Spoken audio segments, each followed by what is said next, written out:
जय हिंद दोस्तों, स्वागत है आप सभी का विजडम एजुकेशन पे। आज 13 मई 2021 है। दैनिक जागरण के राष्ट्रीय संस्करण का कंप्लीट न्यूज़ एनालिसिस करेंगे जो एग्जाम पर्सपेक्टिव से, यूपीएससी के पर्सपेक्टिव से और स्टेट पीसीएस पर्सपेक्टिव से इंपॉर्टेंट होगा आपके लिए।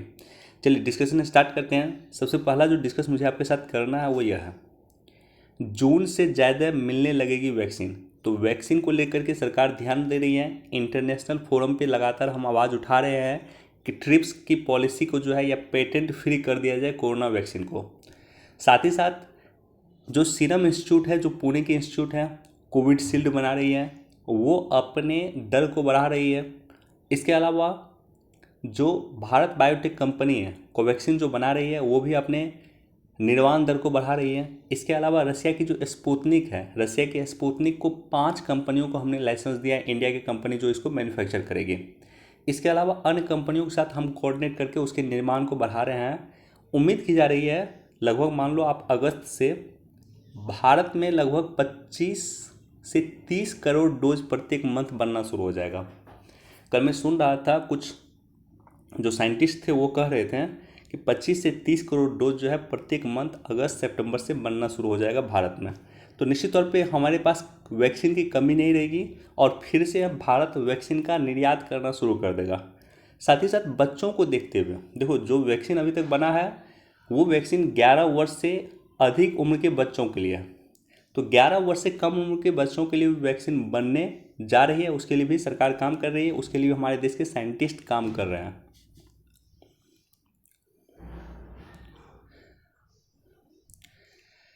डीआरडीओ खरीदेगा 1.5 लाख ऑक्सी केयर सिस्टम। तो इसके लिए जो है पीएम केयर फंड से पैसा दिया गया है डीआरडीओ को। और डीआरडीओ जो है इस तरह का सिस्टम होता है जो ऑक्सी केयर सिस्टम होता है, छोटा सिस्टम होता है, छोटे ऑक्सीजन सिलेंडर होते हैं, तो वो डीआरडीओ इसको परचेज करेगा। तो एक बार इसको भी देख सकते हैं, पढ़ सकते हैं। बंगाल से जान बचा के असम गए परिवारों से मिलेंगे राज्यपाल। देखो, बंगाल में जो भी हुआ गलत हुआ। बंगाल की जो घटना थी उसकी जितनी भी निंदा की जाए वो गलत है। लेकिन सवाल ये उत्पन्न होता है कि क्या राज्यपाल को इतनी शक्ति है कि वो राज्य सरकार के बिहाफ पे काम करे, मुख्यमंत्री के बिहाफ पे काम करे या मंत्रिपरिषद के बिहाफ पे काम करे। बेसिक चीज़ आपको समझना होगा कि राज्यपाल को लेकर के जो है, खास करके वो राज्य जहाँ पे राज्यपाल केंद्र की अलग सत्ता है और राज्य की अलग सत्ता है, राज्य में अलग पार्टी की सरकार है और केंद्र में अलग पार्टी की सरकार है, वैसे राज्य में इस तरह का डिस्प्यूट देखने को मिलता है। जैसे आपको बंगाल में देखने को आपको मिलेगा, इसी तरह से आपको केरला वगैरह में देखने को मिलेगा इस तरह का डिस्प्यूट।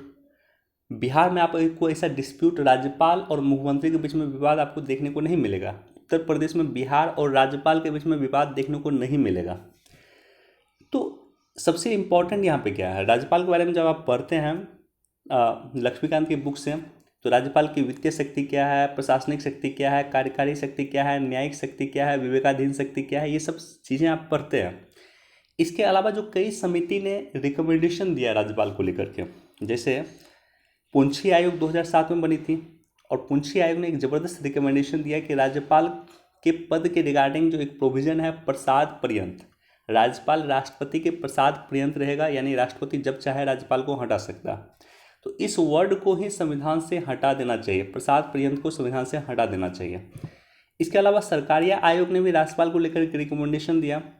प्रथम प्रशासनिक सुधार आयोग, द्वितीय प्रशासनिक सुधार आयोग, राजमन्नार आयोग, जितना भी आयोग बना है केंद्र राज्य संबंधों को लेकर के, सभी ने राज्यपाल के पद को लेकर के रिकमेंडेशन दिया। तो राज्यपाल के रिकमेंडेशन जो है, जो भी कमेटी का रिकमेंडेशन है, वो सब आपको देखना चाहिए या अपने बेसिक बुक से जाकर के इसको पढ़ लें। जब भी चर्चा हो इस तरह का, जब भी कोई टॉपिक चर्चा में हो, तो उसको अपने जो बेसिक बुक है, जो आपकी लक्ष्मीकांत की बुक है, वहाँ से जाकर के जरूर पढ़ लें। देखो, इस पे मुझे एक एडिटोरियल डिस्कस करना, हालांकि इसको आप लोग पढ़ लेना एक बार। भारत की मांग के सामने कम पड़ा वैक्सीन और दवाइयों का कच्चा माल।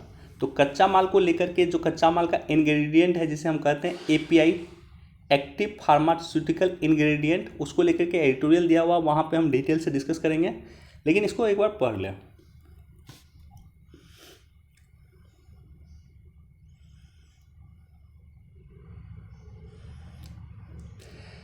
सिर्फ ट्रिप्स से छूट ही नहीं, कच्चे माल की कमी दूर करना जरूरी। कच्चे माल को लेकर के एडिटोरियल दिया हुआ, वहाँ पे डिस्कस करेंगे और ट्रिप्स को लेकर के लगातार हम आपसे डिस्कस करते हैं। ट्रिप्स में जो ट्रिप्स के तहत है, एक तो जीआई टैग ट्रिप्स के तहत आता है, डब्ल्यूएचओ का समझौता है ट्रिप्स, और ट्रिप्स का एक पार्ट है जीआई टैग। ट्रिप्स के तहत कॉपीराइट भी आता है, ट्रिप्स के तहत पेटेंट वगैरह भी आता है।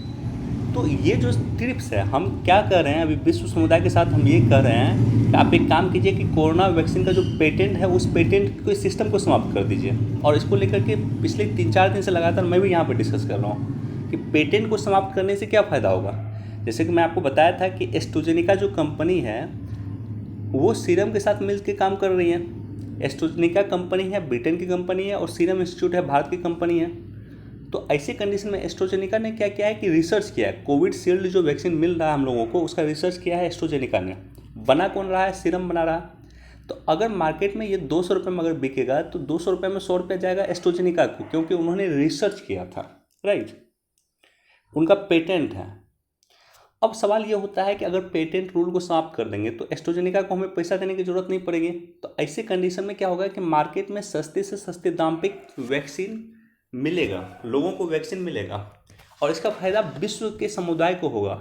यूरोपीय देशों को तो चलो वो तो कोरोना मुक्त हो रहे हैं, लेकिन इसका सबसे अधिक फायदा होगा रशियन अफ्रीकन कंट्री को। उसके अलावा इसका सबसे अधिक फायदा होगा दक्षिण अमेरिकी देशों को, द्वीपीय देशों को, कई सारे द्वीपीय देशों हैं जिसका इसका फायदा होगा, दक्षिण एशिया के देशों को इसका फायदा होगा। तो इसको लेकर के भारत जो है अभी प्रगतिशील है। भारत लगातार विश्व के मंचों पे आवाज़ उठा रहा है। भारत के साथ अमेरिका है, भारत के साथ दक्षिण अफ्रीका है, भारत के साथ 120 से अधिक देश है इसमें।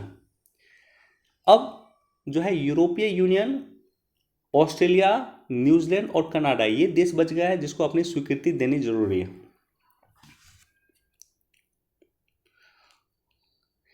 विदेशी मदद वितरण की प्रक्रिया पूरी तरह पारदर्शी। नीति आयोग का कहना, एक बार इसको देख सकते हैं, बहुत ज़्यादा इंपॉर्टेंट नहीं है। देखो, रक्षा सहयोग बढ़ाएगी भारत और अमेरिका की सेना। भारत और अमेरिका, अमेरिका अपने इंपॉर्टेंट एलाई के साथ जो 4 महत्वपूर्ण समझौता करते हैं, जिसमें एक है GSOIMA, दूसरा है बेका, तीसरा है कॉमकासा, और चौथा का मैं नाम एग्जैक्टली भूल रहा हूँ, देख लेना। लेकिन ये चारों समझौता जो है वो भारत के साथ उन्होंने किया है, जो अपने नाटो अलायंस के साथ करता है। तो इस पर एक अलग से सेपरेट वीडियो मैंने बनाया था, जो आपको लिंक में मिल जाएगा या आपको वीडियो का डिस्क्रिप्शन में मिल जाएगा। तो एक बार उसको देख लेना, हमारे चैनल पे अवेलेबल है, भारत USA रिलेशन।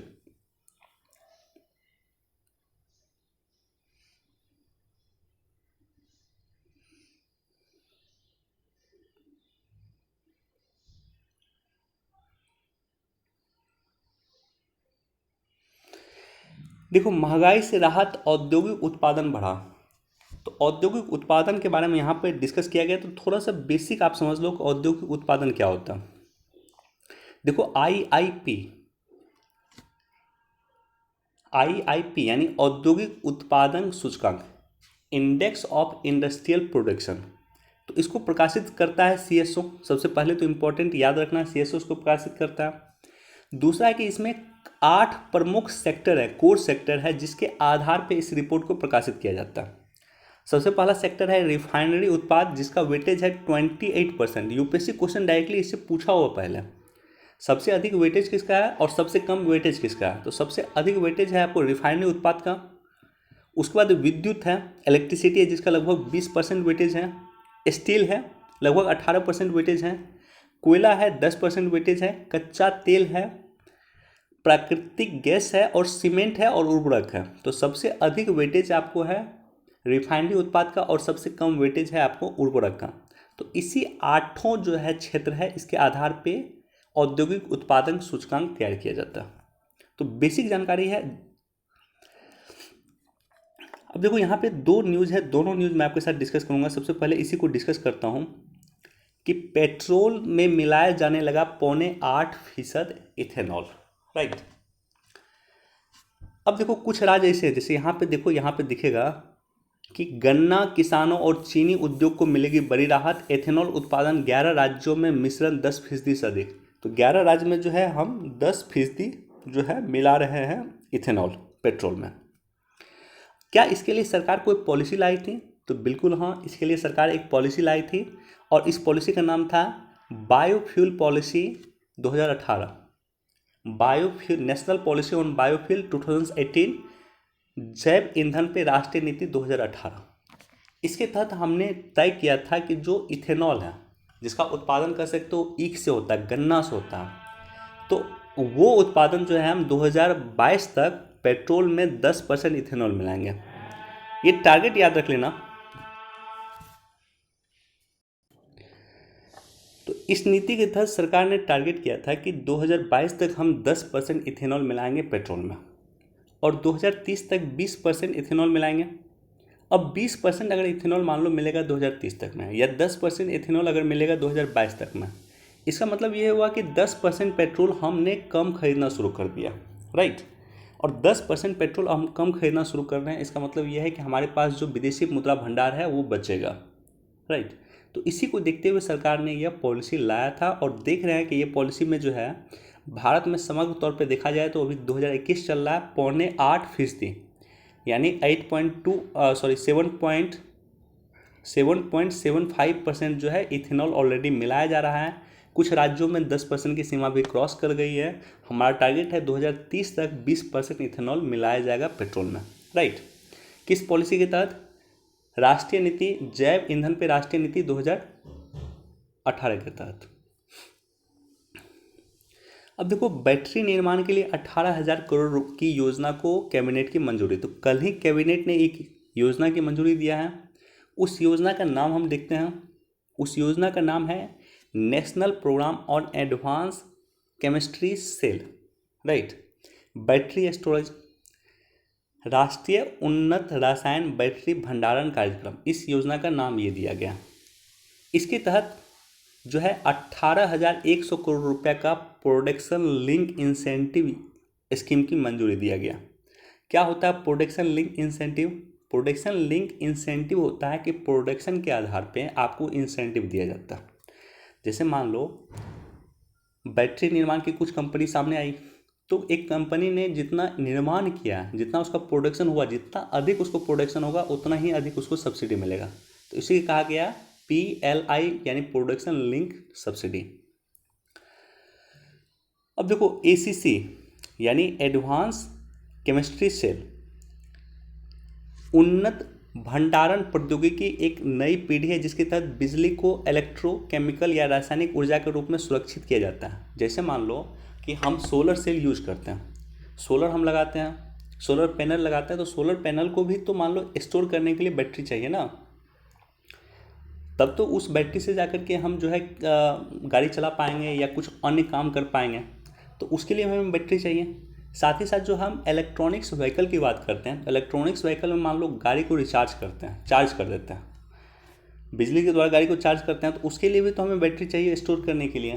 तो इसके लिए हमें बैटरी की आवश्यकता है, चाहे हम सोलर प्लेट यूज करें, चाहे हम इलेक्ट्रॉनिक्स व्हीकल यूज करें या अन्य कोई भी काम करें, उसके लिए हमें बैटरी की ज़रूरत है। इसलिए सरकार ने ये परियोजना लाई है। अब देखो, जब ज़रूरत पड़े तो इसे बिजली में बदला जा सके, यानी जो बैटरी में स्टोर करके रखते हैं उसको जब भी ज़रूरत पड़े हम बिजली में बदले। उपभोक्ता इलेक्ट्रॉनिक सामान, बिजली से चलने वाले वाहन, उन्नत विद्युत गृह, सौर ऊर्जा इत्यादि में बैटरी की आवश्यकता होती है। आने वाले सेक्टर में उपभोक्ता इस क्षेत्र में जो है तेज़ी से बढ़ोतरी हो रही है, और उम्मीद की जा रही है कि बैटरी प्रौद्योगिकी दुनिया में कुछ विकासशील सेक्टर में अपना दबदबा कायम करेगी, यानी ये आगे बढ़ने वाली है। 18,100 करोड़ रुपए की ये परियोजना को मंजूरी दिया गया। इस कार्यक्रम के तहत भारत के कुछ 50 गीगावाट आवर्स की ACC सुविधा का स्थापना किया जाएगा। ये सब अधिक इंपॉर्टेंट नहीं है, लेकिन बेसिक चीज़ें आप समझो कि हमें आत्मनिर्भर होना, हमें बैटरी अन्य देशों से नहीं मंगाना। और एक इम्पॉर्टेंट फैक्ट याद रख लेना कि इससे क्या होगा कि इलेक्ट्रॉनिक्स व्हीकल को प्रोत्साहन, हमने राष्ट्रीय इलेक्ट्रॉनिक्स नीति लाया है, हम इलेक्ट्रॉनिक्स व्हीकल को प्रोत्साहन दे रहे हैं। हमें पेरिस क्लाइमेट चेंज में किए गए अपने वादों को पूरा करना है। 2040 तक हमने बोला था पेरिस क्लाइमेट चेंज में कि हम अपनी जो है जो कैपेबिलिटी है, जो हमारे यहाँ जो गैर परंपरागत ऊर्जा से जो है 40% इलेक्ट्रिसिटी हम क्रिएट करना शुरू कर देंगे। तो वैसी चीज़ों को लेकर के हम आगे बढ़ रहे हैं, तो इसके लिए ज़रूरी है। और साथ ही साथ पेट्रोल और डीजल दोनों की निर्भरता हमें कम करनी है। हमें जो है, जो हम खाड़ी देशों से पेट्रोल मंगाते हैं, खाड़ी देशों से डीजल मंगाते हैं, उसकी निर्भरता कम करनी है। इसलिए हमें इलेक्ट्रॉनिक्स व्हीकल की ज़रूरत है, और इलेक्ट्रॉनिक्स व्हीकल की ज़रूरत है, राइट। तो इससे क्या होगा? इससे होगा कि लगभग जो है 2 लाख से लगभग 2.5 लाख करोड़ रुपए बचत होगी भारत सरकार को। यानी ये जो पैसा पेट्रोल में जाता है, डीजल में जाता है, वो पैसा अब बचेगा, क्योंकि इलेक्ट्रॉनिक्स व्हीकल में हम प्रोत्साहन दे रहे हैं। और इलेक्ट्रॉनिक्स व्हीकल के लिए क्या चाहिए? बैटरी की ज़रूरत है, इसलिए सरकार ने ये योजना लाई है। बेसिक चीज़ें हैं कुछ जो याद रखना। हर वर्ष लगभग इससे क्या होगा कि 20,000 करोड़ रुपए का आयात बचेगा। एसीसी में उच्च विशिष्ट ऊर्जा सघनता को हासिल करने के लिए अनुसंधान और विकास को प्रोत्साहन दिया गया। नई और अनुकूल बैटरी प्रौद्योगिकी को प्रोत्साहन दिया जाएगा। देखो, ये दोनों योजना को अगर कंबाइंड तौर पर देखोगे, इसको और इसको, तो दोनों का एक ही मकसद है। उसका सिंपल मकसद ये है कि हमें जो है आत्मनिर्भर बनना है। जो भारत के पास चूँकि पेट्रोलियम उत्पाद होता नहीं भारत में, तो हम मंगाते हैं खाड़ी देशों से। खाड़ी देश में कभी संकट हो गया, खाड़ी देश में कोई प्रॉब्लम हो गया, तो इसको लेकर के लगातार सरकार प्रयास कर रही है कि हम जितना कम से कम हो सके उतना कम से कम पेट्रोल या डीजल मंगाएं खाड़ी देशों से। उसका सबसे बड़ा रीज़न यह भी है कि हमारी विदेशी मुद्रा भंडार का एक अच्छा माध्यम, एक अच्छा पैसा विदेशी मुद्रा भंडार का खर्च होता है पेट्रोल और डीजल में। तो उसको कम करने के लिए ज़रूरी है कि हम ये दोनों चीज़ें पे काम करें, राइट। तो इसलिए इन दोनों को कंबाइन करके आप समझ सकते हैं कि इसका मूल मकसद यह है कि खाड़ी देशों पे निर्भरता कम हो, पेट्रोल और डीजल पे निर्भरता हमारी कम हो।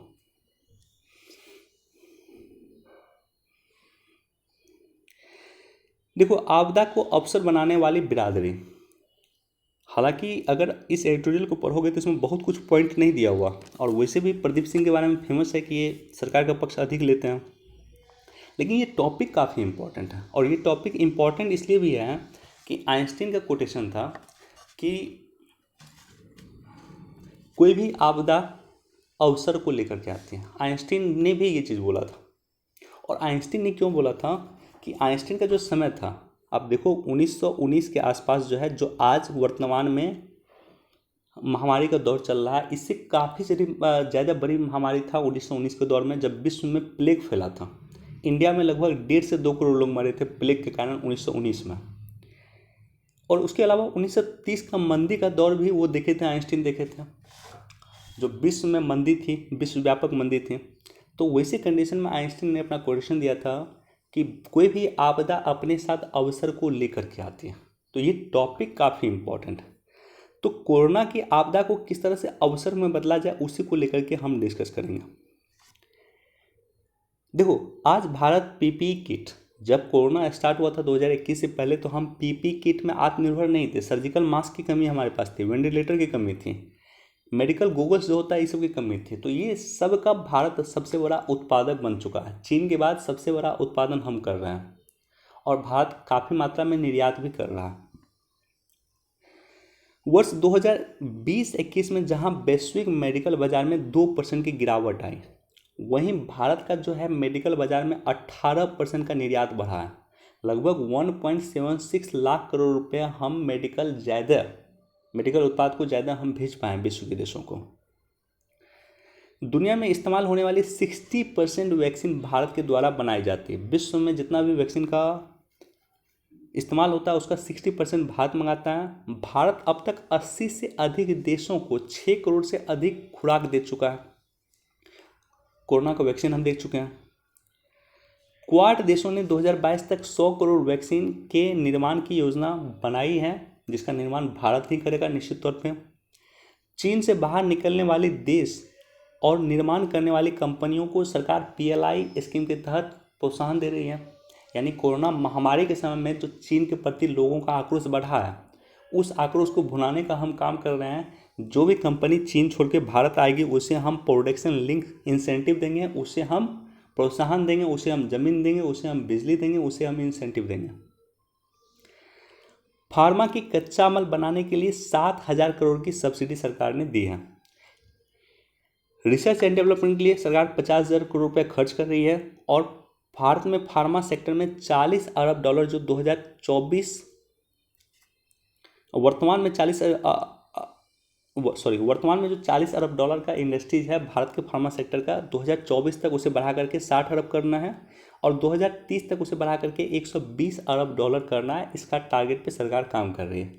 तो इस तरह से सरकार आपदा को अवसर के रूप में तब्दील करने के लिए कई सारे काम सरकार कर रही है और कई जगह हम देख रहे हैं कि सफल हो रहे हैं। जैसे कि फार्मा सेक्टर में हम निर्यात कर रहे हैं, 60 से अधिक देशों को हमने वैक्सीन दे चुका है, राइट।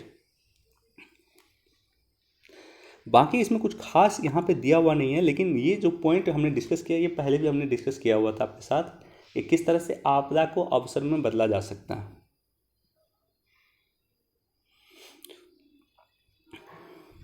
देखो, दवा निर्माण में कम हो विदेशी निर्भरता। तो दवा निर्माण का जो एक सबसे इम्पोर्टेंट पार्ट होता है, दवा निर्माण का जो इंग्रेडिएंट होता है, कच्चा माल होता है, उसको कहा गया है एपीआई, एक्टिव फार्मास्यूटिकल इंग्रेडिएंट, सक्रिय दवा सामग्री। तो क्या है चुनौती? सबसे पहले राइटर का कहना है कि हिमाचल प्रदेश में जहाँ कच्चा माल, जो कच्चा माल वो 15,000 प्रति केजी मिलता था, वो अब मिल रहा है 77,000 रुपये पर केजी, यानी 5 गुना, लगभग 5 गुना के आसपास, 5 गुना से अधिक, इनफैक्ट 5 गुना से अधिक कॉस्ट बढ़ गया है कोरोना आने के बाद। तो ये सबसे बड़ी चुनौती है। पिछले 10-15 वर्ष में चीन से सस्ते मूल्य पे एपीआई उपलब्ध करवाना शुरू कर दिया। तो चीन क्या होता था कि सस्ता मूल्य पे जो है एपीआई उपलब्ध करवाती थी। भारत की जो कंपनी है, कई सारी भारत की कंपनियां, उन कंपनियों ने क्या किया है कि चीन से सस्ता दाम पे एपीआई खरीदना शुरू कर दिया। चीन से लगभग 70 से 80% हम एपीआई मंगाते हैं। तो हमारी निर्भरता चीन पे बढ़ गई एपीआई को लेकर के। 2020 में क्या हुआ? कोरोना आया, हमारी चीन के साथ व्यापार बंद हो गई और ऐसी कंडीशन में जो भारत विश्व में सबसे बड़ा मैन्युफैक्चरिंग हब था मेडिसिन का, उनके यहाँ मेडिसिन बनना कम हो गया। क्यों? क्योंकि कच्चा माल नहीं है। कच्चा माल पे हम चीन पे डिपेंड थे कच्चा माल के लिए। और इसको लेकर के अजीत डोभाल जो है, हमारे देश के राष्ट्रीय सुरक्षा सलाहकार जो हैं, 2014 में ही वो कह चुके थे कि हमें एपीआई की निर्भरता चीन पे कम करनी होगी। तो काफ़ी दूरदर्शी व्यक्ति थे अजीत डोभाल, जो 2014 में ही ये बात कह चुके थे। अब देखो, सरकार ने ड्रग पार्क बनाने का डिसीजन लिया और सरकार ने टारगेट रखा है कि 2025 तक हम ड्रग पार्क बना लेंगे। ड्रग पार्क में क्या होगा कि कच्चा माल जो एपीआई होता है वो तैयार होगा। अब देखो, एपीआई का सबसे बड़ा प्रॉब्लम क्यों नहीं हम एपीआई खुद से तैयार कर पा रहे हैं? तो सबसे पहले तो ये समझना होगा कि मैदानी भाग में इसके लिए 1000 एकड़ लैंड चाहिए और पर्वतीय क्षेत्र में जो है 700 एकड़ ज़मीन चाहिए। तो हमारे पास ज़मीन की कमी है, सरकार ज़मीन उपलब्ध नहीं करवा पाती कंपनियों को, इसलिए हम एपीआई बना नहीं रहे हैं। दूसरा है कि बिजली की कमी है। पर्यावरण प्रभाव आकलन सबसे अधिक इम्पॉर्टेंट है। भारत में एपीआई कम है या कम कंपनी लगाई है, उसका सबसे बड़ा रीज़न है कि इन्वायरमेंट क्लियरेंस नहीं मिलता। पर्यावरण प्रभाव आकलन में जो है कंपनी परफॉर्म नहीं कर पाती है। पर्यावरण प्रभाव आकलन क्या होता है उस पर कभी बाद में हम डिस्कस करेंगे, लेकिन ये फिलहाल समझो आप कि इन्वायरमेंट क्लियरेंस नहीं मिल पाता है कंपनियों को और सुप्रीम कोर्ट कई बार इस पर हस्तक्षेप करती है या एनजीटी इसको लेकर काफ़ी बार हस्तक्षेप करती है। साथ ही साथ औद्योगिक गैस पाइपलाइन की सुविधा होनी चाहिए और अन्य सुविधा होनी चाहिए ताकि ड्रग पार्क का निर्माण हो सके, ताकि एपीआई का निर्माण भारत में अच्छे से हो पाए। और क्या क्या कमी है? लाल फीताशाही है, प्रशासन में लाल फीताशाही है। कोई भी फाइल प्रशासन के पास जाता है तो जल्दी वो फाइल क्लियर नहीं हो पाता, फाइल क्लियरेंस नहीं होता तो काम आगे बढ़ता नहीं है। सरकार में मदद का अभाव है। जिस तरह से चीन में एपीआई को लेकर के सरकार हर एक जगह मदद करती है कंपनी की, क्या उस तरह से मदद भारत सरकार कर रही है अपनी कंपनियों को? तो बिल्कुल नहीं। भारत सरकार क्या उस तरह से सुविधा दे रही है जिस तरह से चीन अपनी सुविधा दे रहा है अपने देश में अपनी कंपनियों को जो एपीआई का निर्माण कर रही है? तो बिल्कुल नहीं। तो ये सारी की सारी ड्रॉबैक है जिसके कारण हम जो है इसका निर्माण नहीं कर पाए हैं। अब देखो, केंद्रीय औषधि मानक नियंत्रण संगठन ने तय किया है कि 38 जो अनिवार्य दवाई है वो भारत में ही इसका निर्माण किया जाएगा, भारत में ही ये एपीआई इसका तैयार किया जाएगा, जो 38 इम्पॉर्टेंट दवाई है। अब देखो, दवा उद्योग को एक सबसे इम्पॉर्टेंट जो इशू आता है वो ये भी आता है कि दवा उद्योग को 3 मंत्रालय के साथ जुड़ के काम करना होता है और इसके लिए जैसे एक मिनिस्ट्री तो है हेल्थ मिनिस्ट्री, नियम के लिए आपको हेल्थ मिनिस्ट्री के पास जाना पड़ेगा, कीमत के लिए आपको रसायन और उर्वरक मंत्रालय के पास जाना पड़ेगा, और व्यापार करने के लिए आपको वाणिज्य मंत्रालय के पास जाना पड़ेगा। तो इसलिए अटल बिहारी वाजपेयी जी ने इसको लेकर के इनिशिएटिव लिया था, कहा था कि 3 की जगह हम एक ही मंत्रालय बनाएंगे, फार्मास्यूटिकल मिनिस्ट्री हम बनाएंगे, लेकिन वो भी बना नहीं पाए। लेकिन ज़रूरी है कि एक मिनिस्ट्री बनाया जाए जो फार्मास्यूटिकल के लिए एक अलग से मिनिस्ट्री हो। तो ये सारी की सारी प्रॉब्लम है। उम्मीद करता हूँ कि जो दवाई का सेक्टर में एपीआई है, एपीआई के क्षेत्र में भी भारत आत्मनिर्भर हो जाएगा, और इसके लिए 7,000 करोड़ रुपए का सरकार ने प्रोटेक्शन लिंक इंसेंटिव भी दिया था, पीएलआई भी दिया था आत्मनिर्भर भारत योजना के तहत 7,000 करोड़ रुपए का। बाकी एक बार पढ़ लेना, एडिटोरियल खुद से भी पढ़ना चाहिए। इसका जो बेसिक पॉइंट है वो हमने आपके साथ डिस्कस किया, निचोड़ हमने आपके साथ डिस्कस कर लिया, लेकिन इसको पढ़ना चाहिए।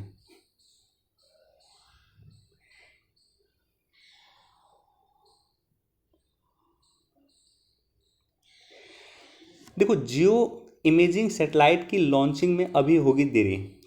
तो इसरो के द्वारा एक सैटेलाइट लॉन्च किया जाना था, जिस सैटेलाइट का नाम था GI सेट। GI सेट क्या है? एक जियो इमेजिंग सैटेलाइट है। ये 36,000 किलोमीटर दूर अवस्थित होगी, और ये 5 प्रकार के मल्टी स्पेक्ट्रल कैमरे से कैद होगी, जिसकी सहायता से देश के विभिन्न भागों में रियल टाइम इमेज प्राप्ति की जा सकेगी। अब देखो इसका इम्पोर्टेंस क्या है।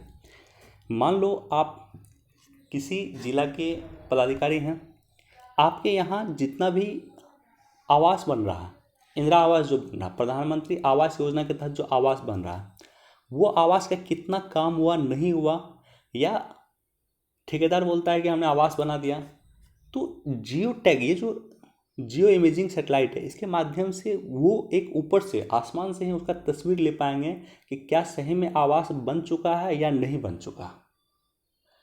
मान लेते हैं कि सरकार पैसा देती है शौचालय बनाने के लिए, शौचालय बना है या नहीं बना है, इसका जो मूल्यांकन एक जगह बैठ करके किया जा सकेगा, राइट। वहीं से इस सैटेलाइट के माध्यम से देख लिया जा सकेगा कि क्या उन्होंने शौचालय बनाया है या नहीं बनाया।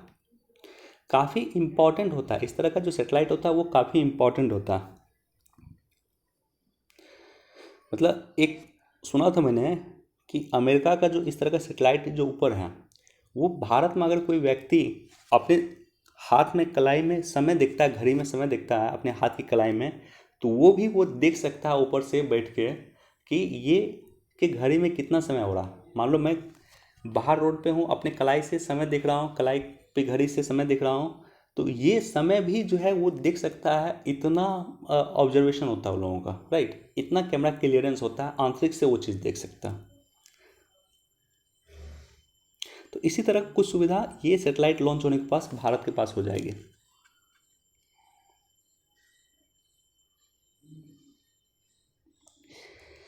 एक बार इसको भी देख सकते हैं, आईएस सिर्फ क्षेत्रीय आतंकवादी गठबंधन नहीं, वैश्विक गठजोड़ है। आतंकवाद को लेकर के भारत लगातार आवाज़ उठाता है, और उसी का एक रूप आप देख सकते हो इस न्यूज़ में, एक बार इसको देख सकते हैं। सिंजिंयान में अत्याचारों की गवाही दे रही है गिरती जनसंख्या लगातार। उइगर को लेकर के हम डिस्कस करते हैं, उइगर मुस्लिम को लेकर के जो जनसंख्या गिर रही है उसी को लेकर के न्यूज़ दिया हुआ, एक बार इसको भी देख सकते हैं। ओके, इतना ही न्यूज़ था हमारे पास डिस्कस के लिए। वीडियो देखने के लिए धन्यवाद, thank you so much. Please do like share and subscribe, thank you.